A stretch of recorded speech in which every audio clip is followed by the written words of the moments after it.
UCB Life Issues with Paul Hammond. And as always, a very warm welcome to another Life Issues. Now, if you were told someone you love was developing dementia, how might you feel about it? If it was you that was told, how scared might you be because of it? Over the years, we have talked about dementia on Life Issues. We've explored the subject, we've explored the impact, and we've explored the developing understanding that society has about dementia. But I tell you this honestly, without fear of contradiction, I have never in all those years come across such a helpful, informative, and practical insight into the lot of those who are living with dementia and their carers face as the website of my guest today. The website is gloriousopportunity.org. That's gloriousopportunity.org. And the author of it and a host of resources and books is Dr. Jennifer Bute. It's no surprise that Jennifer has insight into dementia, because not only was she a GP and trained to understand what people faced, but she also has dementia herself and shares from a perspective of living with and in the disease. Jennifer, welcome to Life Issues. Thank you. I wonder if we might start with a bit of your story, because obviously dementia was something that you were aware of. Your father had dementia. You also had your medical training. How did you know for yourself that something was wrong, that it was more than just getting older? Well, it started with my forgetting the passwords. I was the senior partner in a very large practice and had full security clearance with passwords, that some of which changed weekly, some monthly, and some quarterly. And I got completely lost. And I realized that wasn't normal for me. And then the next thing that happened was I got lost. I can still remember the first time I couldn't find my way to the surgery, where I'd been working for 25 years. I looked at a map and it didn't make sense. I couldn't believe it. And when I eventually arrived very late, and Dr. Bute was never late, they just laughed at me. And then going home, I got to some traffic lights and I didn't know whether to go right or left. So I phoned up my husband, who loved me dearly, and he told me not to be so stupid. So I just bought a sat-nav, didn't I? Yes. And got on with it. But then the last thing that really made me realize that it was serious was I was chairing a very large case conference as the senior partner. We had social services, police, nurses, clients, all kinds of people there, about 20 people. And I'm a friendly person, so I welcomed everyone and said how nice it was to see them all. And I said, we need some introductions because I don't know any of you. So I turned to the person on my right and I said, could you start by introducing you, because I've never met you before. Oh, don't be so stupid, Jennifer. We've worked together for 25 years. Yes. And so it went round. I didn't know a single person in that room. So that was when I decided I needed to resign. So I had to then get a diagnosis, didn't I? But I knew. And as you say, the experience of your dad's developing of the condition, your medical training gave you insight. You were aware of what was happening to you, also aware of the likely progression that this illness would take. How did it make you feel to realize that this was now happening to you? Well, it was just another opportunity, another challenge. I've always enjoyed challenges and opportunities, and there are far worse illnesses than dementia. Mind you, people get very angry if I say that. But when you've been a doctor and you've seen people with motor neurone disease, for example, or Huntington's chorea and others, I think they're far worse conditions than dementia. We can't alter what happens to us, but we have a choice as to how we react to it. So I said to God, well, I have an opportunity here. What are we going to do with it? But, okay, I can understand that you came to that point, but were there not times? I was there from the beginning. Really? So when people laughed at you because you got lost, and when people were I don't want to say dismissive, but people didn't understand what was going on, how what's your take on that? What's your understanding of that? Well, it was just lack of understanding and lack of education. And I was involved in medical education. It was one of my jobs, teaching doctors and nurses and medical students. So it was an opportunity to educate them.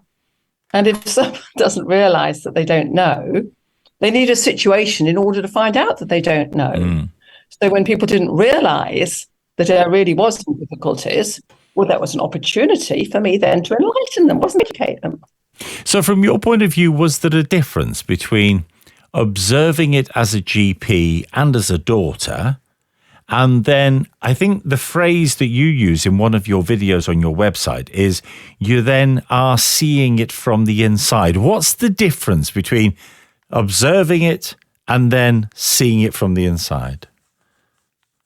It's quite different, and I've learned so much more. I think it gives you more authenticity and the ability to learn from other people who are willing to share their stories with you, which probably they've never done properly before because they've also been laughed at or not believed, as I wasn't. And I understood that.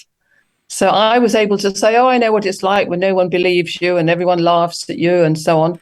And then they would talk to me about their experiences. So I learned so much. So it was a real privilege to understand dementia from the inside, not only my own, but all the people that I was living amongst. Because once my husband realized how bad I was, he couldn't cope with me not being able to run the house and cook and all that kind of stuff. So we moved very quickly to a dementia inclusive community. And that was where I met all these other people who, amazingly, when I arrived, no one else had dementia. Yeah. But they saw that I wasn't ashamed of it. In fact, I was always proud of it because of this idea of it being an opportunity. Yes. And it didn't take long before other people outed, and it became almost like a club. It was lovely. It was wonderful. So I was just more grateful than I could ever have been. I could never have got there if I hadn't had it myself. Never. And it is, I suppose, a reflection on how society responds to it, that all those people felt that they had to pretend until you blazed the trail and said, no, actually, we don't need to pretend. We can be true. Yes, yes. And I talk quite openly about my hallucinations. I always have. And I was surprised to find out that I reckoned at least 60% of people with dementia have hallucinations, but they weren't going to tell anybody. No. In case people judged them or made assumptions about them. I mean, you've mentioned it a couple of times, this attitude that you have. And as you say, there right from the beginning, where you say that dementia is an unexpected gift. Now, most people would see the threat of dementia as a curse. So I wonder if you could just unpack that unexpected gift element for us. Can you just explain to us what you mean by that? Well, I saw it as an opportunity again to experience myself what other people were going through. And then the privilege of walking the path with others and finding out what worked in helping them. Because as a doctor, I always wanted people to live the best they could with what they had. So here was another situation in which to do that. Because if you've met someone with dementia, you've only met one person because everyone is different. Yes. And unfortunately, people get tarred with the same brush. It's assumed that, people say, well, I know all about dementia. My mother or my father had dementia. Well, I'm delighted that you've learnt something from that. I'm sorry you've had that experience. I'm delighted you've had opportunity, but that was just one person. And you probably won't find another person who had the same experience. You see, I found out it's a wonderful tapestry. And I found that unusual things work, if not with everybody, with a lot of people. And I would not have found that with just a few people. For example, the effects of laughter enable people to talk, people who are not able to talk. If you really got them laughing, one found that they could actually talk afterwards. And that was interesting. I didn't know that. Yes. And I've learned so much of God's goodness to me. and the opportunity for me to show love and care to all these people around. I mean, they were all there on my doorstep. I mean, what a privilege. I was just so thrilled to have it. And for many people, they were so pleased to meet someone that understood that and was able to accept them and value them as people. Yeah. And I just thought it was sad that so many people with dementia aren't valued in the way that they could be. You're listening to UCB Life Issues. I'm talking today to Dr. Jennifer Bute. Jennifer lives with the reality of dementia. Her website, gloriousopportunity.org, is a treasure trove of resource that gives insight into the realities of dementia, what it's like to see it from the inside, what it's like to live with it, and what it's like to see those that you love live with it as well. My guest today to explore the impact of dementia. One of the things that you talk about, Jennifer, is that you say there are 3 basic principles to understanding those living with dementia. I wonder if you could tell us what they are. I found there were just 3 principles that apply to everyone with dementia. I have found no exceptions. The first, there is always a reason for anything that someone with dementia says or does. It is not random. There's always a reason. And it's a bit like a detective thing. You have to try and find out what the reason is. Yeah. The second principle is almost the most important, is that feelings remain when the facts are forgotten. So even if we don't remember the facts of a situation, we will remember whether it was a happy situation or not. So that is worth remembering too, because it's much easier, I think, to leave good feelings behind, even if the rest of it didn't go so well. And the last principle is that patterns continue. The pattern of behavior we had as children, particularly when we couldn't cope with life, I discovered, and I haven't found any exceptions to it. And most people, of course, have no idea how their spouses behaved as a child. But just as children behave in certain, often unacceptable ways when they can't cope with life, one will find that the adult with dementia will behave in the way they behaved as a child. So when I told my family, there's my sisters, they said, "Oh, we all know what you do." And they were right. I would go away and hide or cry in a corner. But other people might scream or yell or have a tantrum or throw things or bite or kick. But that is exactly what they will do if they can't cope. So the pattern of being unable to cope continues. So that's something worth remembering, because it just means the person needs help, doesn't it? It's a cry for help. And there's a video on your website where you picking up on the one of those, which is the idea that the emotions remain. You say that if you are with someone with dementia, how you leave them is really important, because if you leave them in a state of heightened anxiety for whatever reason, they'll forget why they feel that, but they'll still feel that. Yes. Yes, that's absolutely right. So at the end of a visit, no matter how well or badly it's gone, you need to leave on a positive note. And for some people, it doesn't even mean saying goodbye, because that can be upsetting. You might just say, "I've got to go out to the car," or "I need to go somewhere." You don't need to tell a lie, but you don't actually have to make a big thing of saying goodbye. But you've left them with happy feelings, and they will remain, even if they don't forget why they feel happy. So I think it takes a lot of stress off a lot of visiting.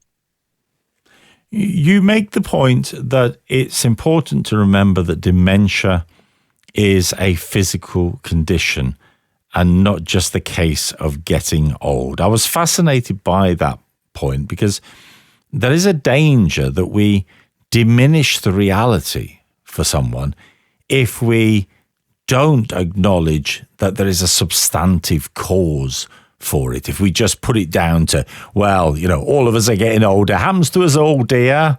But it's not that simple, is it? No, but it's important, because something can be done. In a sense, we can't help getting old, but if you get dementia, something can be done. we can actually slow down the progression. I mean, nowadays, if someone has a stroke, most people understand that we expect the person to improve, if not get completely better. Well, the damage is still there in the brain. So why on earth not with dementia as well? We can't cure dementia, but we can certainly slow down the progression and make things better. And I talk about is getting on your sledge. The sledge stands for SLEDGE, and everything has to be done within the context of social engagement. A lot of people with dementia kind of hide away and cut off contact with people because they're ashamed, which is so sad. But they mustn't. They must keep socially engaged. So the L, of course, is laughter, because laughter releases endorphins and makes people feel better anyway. The E is enjoyment and exercise. I mean, a lot of our teachers and lecturers used to walk up and down because it's a fact that our brains work better if we're walking up and down. The D is the daily activities, the routines, the patterns, the decent diet as well. And the G is a little bit of a cheat because I couldn't think of anything else. It's cognitive stimulation. Yes. Not the brain training. Brain training is getting better at the same thing, which is important and useful. Nothing wrong with that. But you need more than that. It's all to do with when we were kids, for example, we learned to read and write and do arithmetic, the 3 R's. That's how we were wired up as children to learn. And the Japanese have found out that if they now get people with dementia to do reading, writing, and arithmetic in the same period of time, say over a period of half an hour, that will alert the brain that this is a learning opportunity. We need to form new neurons because there's amazing neuroplasticity in the brain. So I used to run memory groups called Japanese memory groups, nothing to do with the Japanese really, apart from the fact the Japanese discovered this. Yes. When we look at the fear that people have of dementia, one of the things that happens, of course, is that people shy away from what they perceive to be symptoms without ever really finding out whether or not they are. How do we know if it's dementia or if it's just you're getting a bit older and your memory isn't as good as it used to be? Well, officially, there are 10 main changes, and I've got a list of them here because I wouldn't remember them otherwise. First is that the memory loss you have disrupts ordinary life. It's not a momentary lapse. In other words, you forget it's your son's birthday, or you forget you're meant to go to the dentist, that kind of thing. The second is you get confused with time or place. You've no idea what the date is, what month it is, even how you got somewhere, or whether you got lost. I mean, that can happen even to familiar places. I mean, I got horribly lost once just meeting up with my family in Windsor Castle. You wouldn't believe it. And then the third problem is with speech and writing. I can't spell correctly anymore, and I find it difficult sometimes to talk. The evenings are worst. I forget words. I repeat myself, and I use the wrong words, which is quite funny at times. My daughter, who did psychology at university, finds it fascinating. She says she still remembers when I said to her that I can't remember what it was now, whether I said something like the shoehorns were out in the garden and I meant the foxgloves, and these words get filed in our brain and I picked the wrong ones off the shelf. I mean, she knew exactly what I meant. So she finds it amusing. And then, of course, the fourth one is planning things is very difficult. Even cooking is a disaster.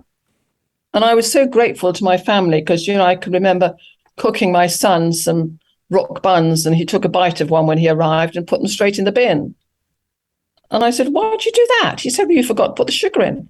And I said, I could have iced them. He said, you can't hide behind your diagnosis, Mum. You've got to find a way around it. And I was so grateful to him because he challenged me all the time. And for me, that was the right thing. So that was good. And you talk But of about, course- in your videos, you talk about how you now, when you bake, you measure everything out, leave it all out on the bench, and then you know everything has gone in, rather than doing it the way I do it, which is just to grab the packet out of the cupboard when I want it. Yes, I'm afraid I don't even do that now. I'm getting dangerous, but still. But it's also, you see, if you do internet shopping, I can remember I meant to order a packet of sprouts, and they sent me one sprout. Well, it's my fault, of course, but you'd have thought they would have had more sense, wouldn't you? Oh, do you have to laugh? And then the fifth thing is difficulty completing familiar tasks. The rules of a game, for example, that you've played forever, you have no idea how to play it anymore. People often who play bridge, even I don't, but some people do, and they just can't remember how to do it. And getting lost, of course, driving, something that used to be familiar. The sixth is misplacing things, and this is very common, and people with dementia often accuse other people of stealing. And sometimes I think, oh, no, Jennifer, no one's stolen it. Think. But we can't see what's there in front of us sometimes, or we've put it in the fridge instead of somewhere else. Yeah. Sometimes we need others to help us look for what is there, but we can't see it. It's our brain, not our eyes. The seventh is that some people get a lot of change in mood or personality. It depends often on the type of dementia. But we get, all of us, I think, upset when we're out of our comfort zone. But I think we can relearn some things. The eighth is we avoid situations that we can't cope with anymore, even favourite sports, which is so sad. And it's something that I think families can often enable us to do. We don't have to stop going to things. We just need to be enabled to do it because there's no way we can do it by ourselves anymore. The ninth is we get poor judgment. And a very common thing with people with dementia is they give away or spend too much money and they don't realise. Yes.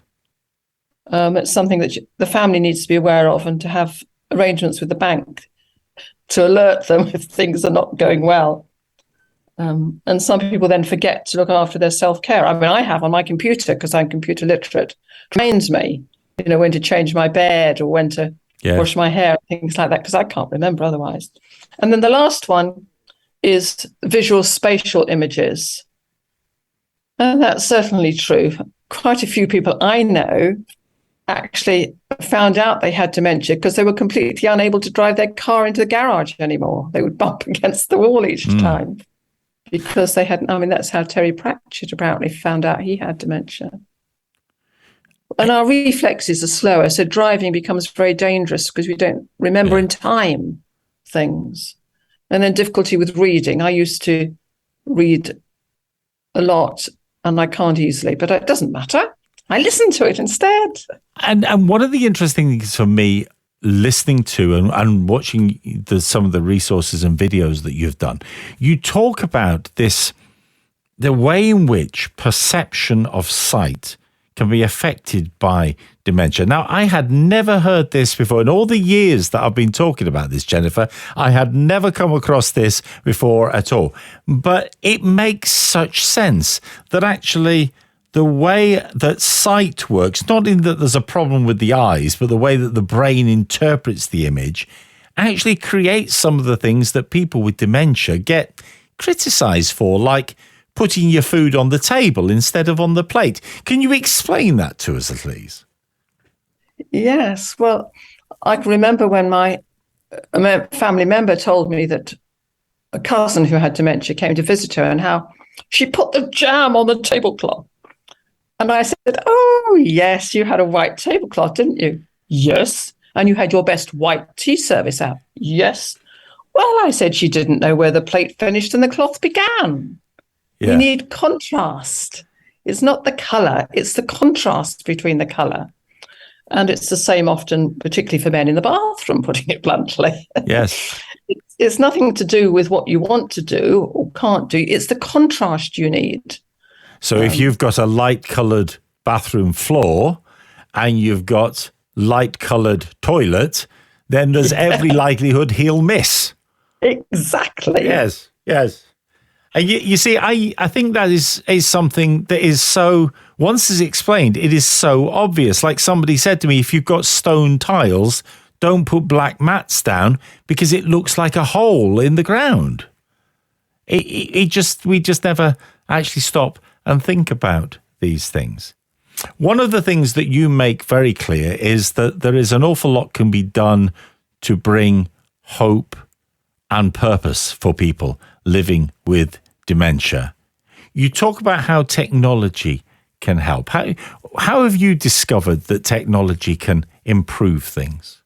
Well, I have Alexa. And to me, it's made all the difference. You know, I can ask what the time is and what the date is and, you know, when the clocks change and play me some music or anything I like. And for me, it's made a tremendous difference to me. It really has transformed my life. And people can have watches that tell the time or radios that have their favorite programs on them. Clothes that are reversible, or you can wear them inside out or back to front. It's just amazing what there is. I mean, it's not exactly technology, but it's part of the same thing, isn't it? And I'm so grateful. And there's an awful lot in the pipeline now as well about warning people. I think it's in the public domain already. There are socks being developed, which people with dementia will wear, and they will pick up the socks, believe it or not, when the person is about to have a meltdown and not be able to cope. And it will send the message to the carer to tell them what to do. Right. They'll say, your mum, for example, needs a cup of tea, or your dad needs to go for a walk, or whatever. So it's not just warning people about the problem, but also telling them what to do about it, which will be specific for that purpose. So there's a tremendous amount in the pipeline, you know, apart from obvious robots and things like that. But it's not just about technology, is it? Because it's also about techniques and ways of approaching things. You talk about accessing memories, and you make the point that very often we assume that the person with dementia no longer has the memory. But, well, you say dementia is like being in a house where the front door is locked and the key is lost.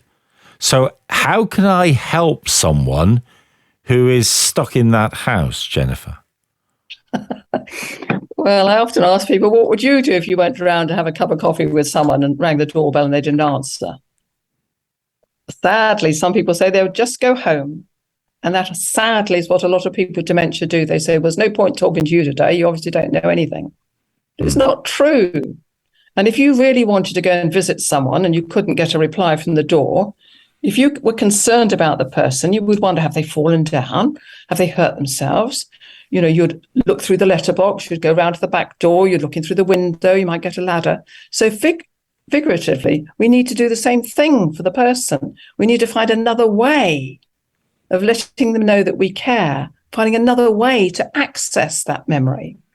And I found out for myself that the same memory might not exist. I mean, for example, my sister said something about her cat. And I said, you've never had a cat in your life. I have, she said. I've always had a cat. No, you haven't, I said. So my sister had another understanding not to argue with me. And then she started talking about her son's cat. So I said, oh, yes, your son had a cat. And after I said, oh, yes, I remember you had a cat. So it reached the memory by a different route. Yes. By her son cat's memory rather than her cat's memory. So the memory's still there. We just have to find another way of accessing it. A different trigger. Yes. Yeah.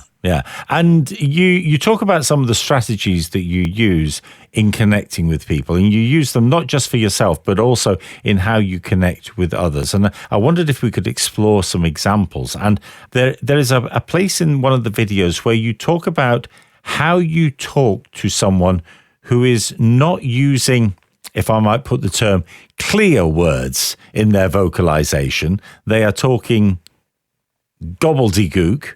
And yet, as you started to listen and engage with that, even though it sounded like nonsense, they were able to be connected with.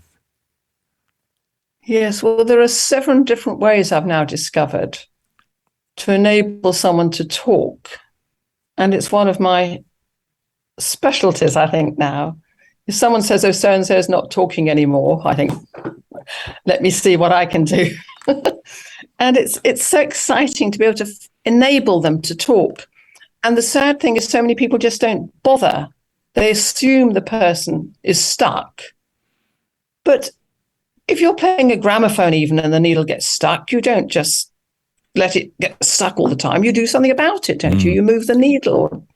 So why not with a person who's having difficulty talking?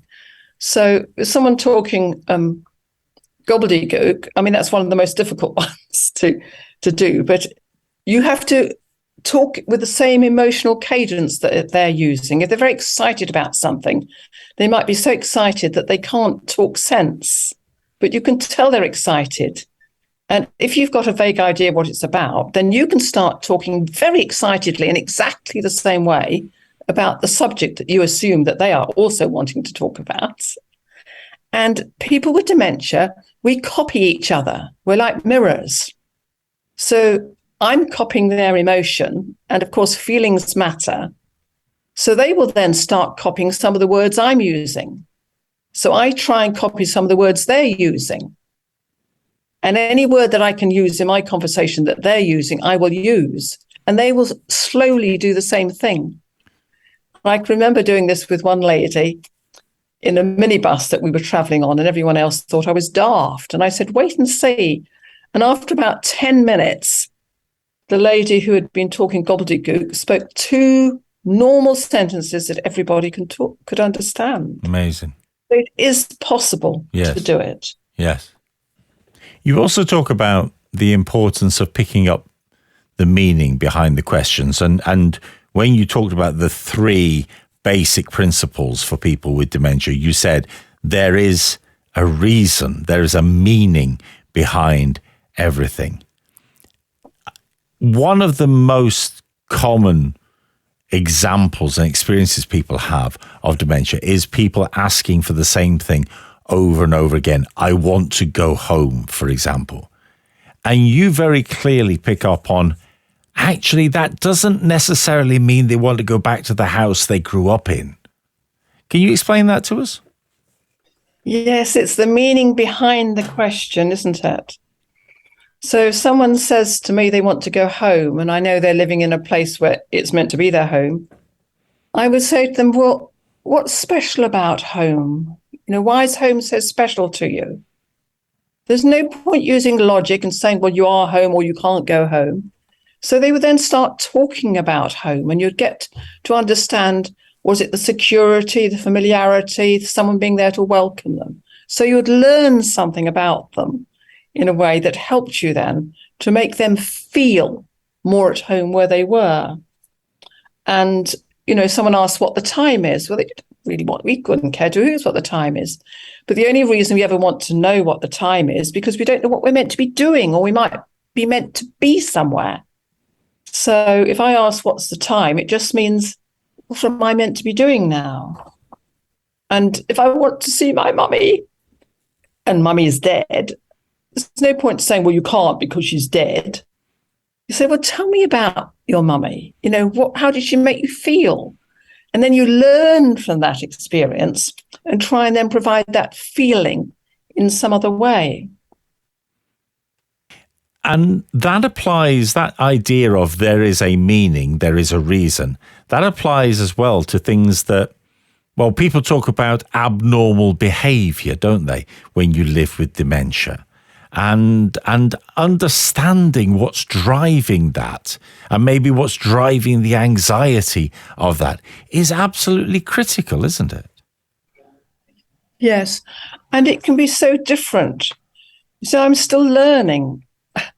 For example, there's a lady here who I had found out that she had a problem with her type of dementia of not being able to feel things that are in her hand.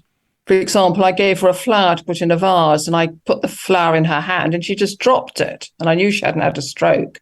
But if I put the flower in front of her eye so she could see it, then she could take hold of the flower and put it in the vase.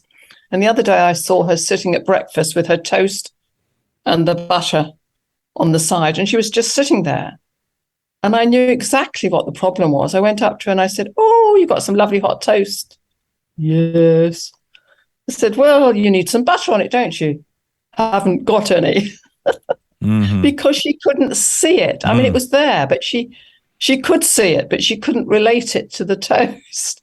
So all I had to do was to pick up a bit of butter and put it into her hand in front of her face so she could see it, which was wonderful, because then, of course, she could deal with it. Yes. And then if you have hallucinations, that can be very frightening. I can remember, again, another lady, they had a dog, and I find dogs quite difficult for various reasons, having been attacked by them, my children being attacked. And I'd been having hallucinations that I'd been attacked by a dog. And I had talking to people about it, because I found if I talked to people about my hallucinations, they would talk to me about theirs. And I was talking to a lady with dementia and her husband and her daughter. And her daughter said, "Well, my mother doesn't have hallucinations." So I said, "Well, what does your mother have to say about that?" "Yes, I do." Yeah. So I said, "Oh, really? And are they to do with dogs as well?" "Yes." "No," says the daughter, "she has a dog. She doesn't have hallucinations. She doesn't need to have." And the husband said, "That makes sense. Why she gets so terrified if I take the dog out for a walk and leave her behind. Because she assumed that the dog would be her guard dog against her hallucinations." Right. Yes. Yes. But the family had no idea. Yeah. It made sense of her terrifying behavior, which but they hadn't understood. But there's so often... There is a real need for us to take time to learn this stuff, isn't there? Because more and more people are living with dementia. And all these things, you know them, not just because you are living with it, but because you are stopping and listening to what people say. Yes. It's such a privilege and opportunities to learn all the time, because everyone is different. Yeah. I wonder if, before we sort of move into our final section of this conversation, there's a piece where you talk about how we should approach people with dementia and not come up behind them and tap them on the shoulder, but rather come from the front so that they can see what's coming and have time to process the information. Yes, that's very important, because I've seen some disasters when someone's been tapped on the back and they think they're being attacked. People need to see you. And because of these problems with vision, it's no good on the side. They need to be seen straight in front of them. But they don't want someone towering over them. You know, they want someone at their eye level. And it makes such a difference. Yes. You know, the way we approach. I always like telling the story about a lady I saw once. I was called to sort out a lady that was causing trouble in a community situation. And I'd never met her before. I knew nothing about her. But if you understand the principles, it doesn't matter. And I was taken into this poor lady who was flinging her arms around and shouting and obviously terrified. And everyone was standing around her, waving their fingers at her and shouting it back at her. So I immediately told everyone to go away. So she was a bit surprised. And then I knelt down on the floor in front of her, which was the complete opposite to what everyone else had been doing, yes, which was standing over her. So she stopped shouting and looked down at me with great surprise. I didn't know this lady's name. I didn't know what the problem was or anything. So I smiled at her, and she gave me a little smile back. And I said, "Oh, what a lovely smile you've got." Well, she was amazed because everyone else had been telling her off. Yes. So she smiled even more. I said, "Oh, that's lovely." And then I took her hand once I realized that she felt okay with me. And I said, "Thank you. Thank you for making my day." And she sat up like the Queen, you know, as if I'd made her day, really had made her day as well. Yes. Well, why had she made my day? Because she had calmed down. Yeah. I never knew what the reason was that had upset her. And the staff said to me later, "What did you do to shut her up?" I didn't. I said nothing to shut her up. I made her feel that someone cared about her and that she had value. You talk about people with dementia becoming more spiritually aware. You talk about the Bible meaning more to you now from the perspective of dementia. Why is that? Well, I think for many older people, they got used to going to Sunday schools or school assemblies, and scripture is quite well known to a lot of people, even if they don't go to church now. But I found for myself that scripture means things which were there all the time, but I hadn't noticed. For example, with my hallucinations of wild animals and people being very rude, there's that wonderful passage in Isaiah 35, which says, there will be a highway where no one rude will be allowed. It'll be impossible to get lost on this road. No dangerous wild animals, nothing and no one dangerous or threatening. And God will welcome you home with gifts of joy and gladness. And I thought, wow, yes, that could have been written for me. Wonderful. And I'd never seen that before. Yes. And just one other from the New Testament. As dementia progresses, our speech can become difficult. And we can live in a fog. But in 1 Corinthians 13, it says, love never dies. Speech will be over one day. We don't see things clearly, we're in a fog. Until then, until the sun shines and we see clearly, we have just 3 things to do. Trust in God, hope unswervingly, and love extravagantly. Yes. Wonderful. It's been fascinating to talk to you today, Jennifer, and to get the insight of someone seeing dementia from the inside rather than just observing it in others. A point that you make over and over again is the point where I'd like us to finish, because you say it is essential that those around people who have dementia need to understand the importance of enabling, not disabling. I wonder if you could just share for us your thoughts on that and why it is so important. Well, I think it's because it gives us a feeling of worth and value if we're enabled to do something. I think that's important too, rather than giving up and sitting in a corner and feeling sorry for oneself. But sometimes I like to think, if we're finishing a session, I like to think that kinsekuroi is almost a better way to finish, isn't it? You know, kinsekuroi is the Japanese art of repairing broken pottery. And so many people with disability or dementia, anything, feel broken and damaged. And in kinsekuroi, they put gold and silver into the cracks to make it look more beautiful and with greater value than before. And I think, but this is just such a wonderful analogy, isn't it? That people who pour love and care into other people's lives and the lives of those with dementia, they are actually making them feel more valuable and giving them worth in a way that they didn't have before, because nothing is wasted at all in God's economy. Here is the reality. More and more of us will develop dementia. It is a growing reality, problem, Jennifer might say opportunity within society. It is absolutely essential that we start to understand that just because someone has dementia, it does not mean it is the end of that person. And though they may not appear to be the person they always were, and though the relationships might change and the perspectives might change, the intrinsic value of that person is something that needs to continue to be explored, engaged with, connected with, and developed.